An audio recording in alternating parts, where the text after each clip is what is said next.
마태복음 26장 57절에서 75절까지의 말씀. 예수를 잡은 자들이 그를 끌고 대제사장 가야바에게로 가니 거기 서기관과 장로들이 모여 있더라. 베드로가 멀찍이 예수를 따라 대제사장의 집들에까지 가서 그 결말을 보려고 안에 들어가 하인들과 함께 앉아 있더라. 대제사장들과 온 공회가 예수를 죽이려고 그를 칠 거짓 증거를 찾음에 거짓 증인이 많이 왔으나 얻지 못하더니 후에 두 사람이 와서 이르되 이 사람의 말이 내가 하나님의 성전을 헐고 사흘 동안에 지을 수 있다 하더라 하니 대제사장이 일어서서 예수께 묻되 아무 대답도 없느냐? 이 사람들이 너를 치는 증거가 어떠하냐 하되 예수께서 침묵하시거늘 대제사장이 이르되 내가 너로 살아계신 하나님께 맹세하게 하노니 네가 하나님의 아들 그리스도인지 우리에게 말하라. 예수께서 이르시되 네가 말하였느니라.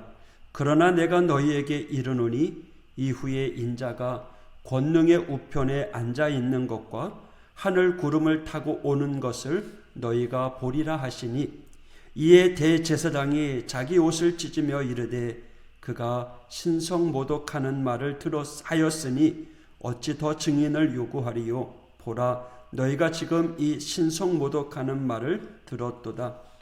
너희 생각은 어떠하냐? 대답하여 이르되 그는 사형에 해당하니라 하고 이에 예수의 얼굴에 침뱉으며 주먹으로 치고 어떤 사람은 손바닥으로 때리며 이르되 그리스도야 우리에게 선지자 노릇을 하라. 너를 친 자가 누구냐 하더라. 베드로가 바깥들에 앉았더니 한 여종이 나와 이르되 너도 갈릴리 사람 예수와 함께 있었도다 하거늘 베드로가 모든 사람 앞에서 부인하여 이르되 나는 네가 무슨 말을 하는지 알지 못하겠노라 하며 앞문까지 나아가니 다른 여종이 그를 보고 거기 있는 사람들에게 말하되 이 사람은 나사렛 예수와 함께 있었도다 하매 베드로가 맹세하고 또 부인하여 이르되 나는 그 사람을 알지 못하노라 하더라.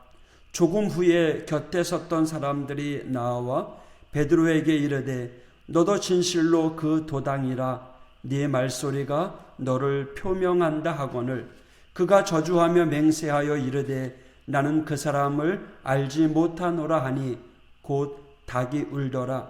이에 베드로가 예수의 말씀에 닭 울기 전에 네가 3번 나를 부인하리라 하심이 생각나서 밖에 나가서 심히 통곡하니라. 아멘. 예수님은 한밤중에 공회 앞에 서십니다. 시간으로 보아 늦은 밤인데도 불구하고 서기관과 장로들이 모여 있습니다. 그들은 예수님을 잡기 위해 악의를 가지고 많은 노력을 기울여 왔고 마침내 그 뜻을 이루고 있는 것처럼 보입니다. 그들은 대제사장 가야바의 집에서 모입니다. 앞서 3절에 나타난 것처럼 그들은 예수님을 잡기 위해 이미 가야바의 집에서 모임을 가졌습니다. 하나님의 기도하는 집이 강도의 소굴이 된 것처럼 대제사장의 집이 무죄한 자를 잡고 압제하는 자리가 되고 있는 것입니다. 예수님은 그렇게 공회 앞으로 끌려갑니다. 열정적으로 예수님을 따랐던 제자 베드로는 그 뒤를 따라갑니다. 그런데 멀찍이 따라가고 있습니다. 그의 마음 속에는 아직도 예수님에 대한 마음과 사랑이 있었기 때문에 포기하지 않고 따라가고 있습니다. 하지만 그 심정이 얼마나 복잡할까요? 또한 지금 자신의 처지에 대한 불안감, 안전에 대한 염려, 두려움이 있었을 것이 분명합니다. 여러분, 베드로가 주님을 3번이나 부인하는 장면에 대해서는 우리가 너무나 잘 알고 있습니다. 그러나 어찌 보면 이것은 베드로의 연약함이 아닙니다. 또한 베드로의 부인함에 대해 이미 알고 계신 주님께서 그를 저주하신 사건도 아닙니다. 닭 울음소리가 3번 들릴 때 베드로는 통곡하며 예수님을 기억합니다. 이미 이 모든 것을 아셨던 주님을 기억하며 다시금 진정으로 주님을 만나게 된 사건입니다. 이미 베드로에게 있어서는 참으로 큰 축복의 사건입니다. 왜냐고요? 지금 베드로는 진짜 예수님을 만났기 때문입니다. 무슨 뜻일까요? 베드로는 주님을 만나고 모든 것을 버려두고 떠났습니다. 생업을 포기하고 재산을 다 내려놓고 어찌 보면 가족도 다 포기하고 예수님만을 쫓아다녔습니다.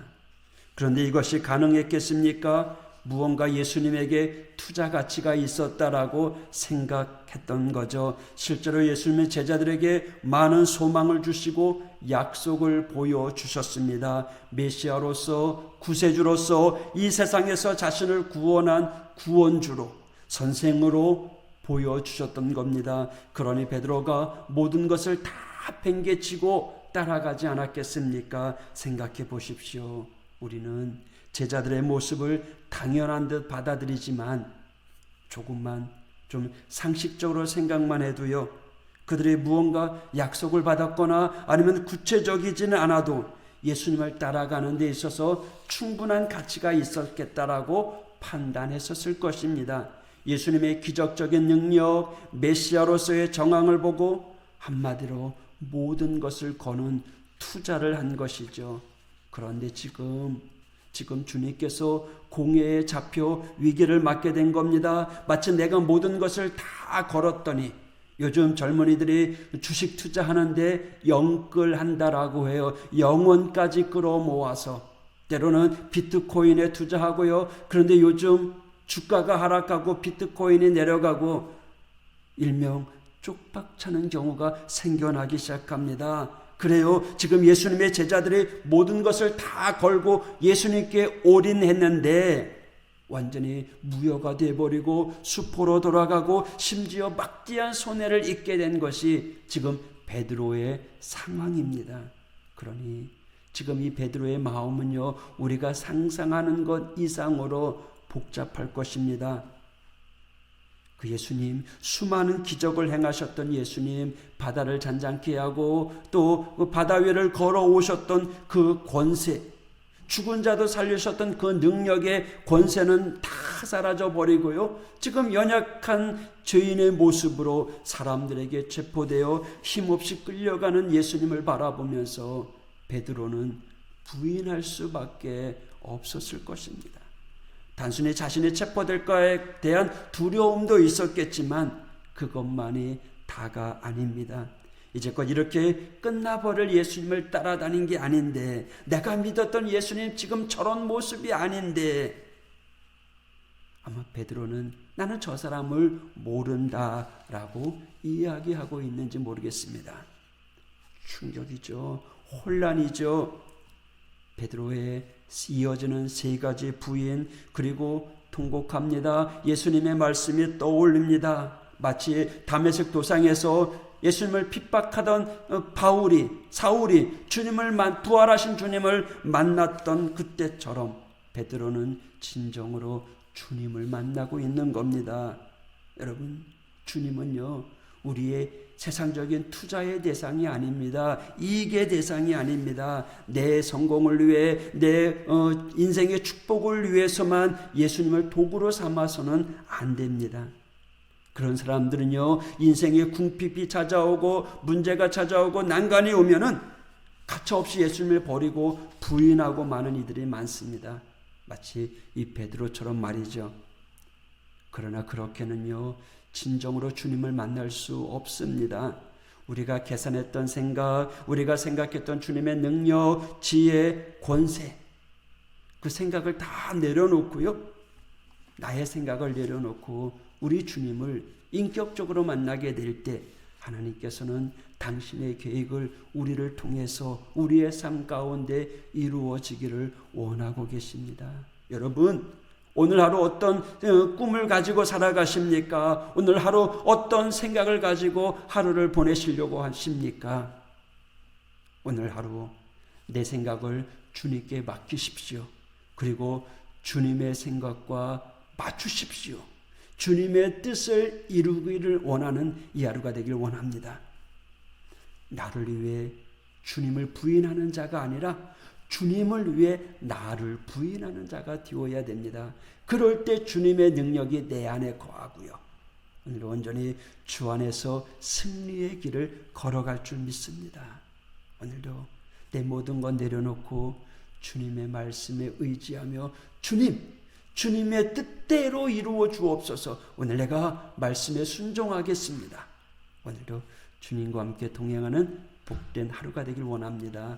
기도하겠습니다. 하나님 아버지 감사합니다. 나를 사랑하시는 주님, 내가 그 주님을 만나길 원합니다. 오늘도 나와 함께 하시는 임마누엘의 하나님을 바라보며 오늘도 내 생각을 주님께 맡깁니다. 주님, 오늘도 동행하여 주시고 오늘 나를 통하여 하나님의 뜻이 이루어지게 도와주시고 하나님의 영광스러운 일들만 가득한 삶이 될 수 있도록 동행하여 주시옵소서. 오늘도 주님의 은혜와 축복이 가득 차길 원하오며 예수님 이름으로 간구하며 기도하였습니다. 아멘.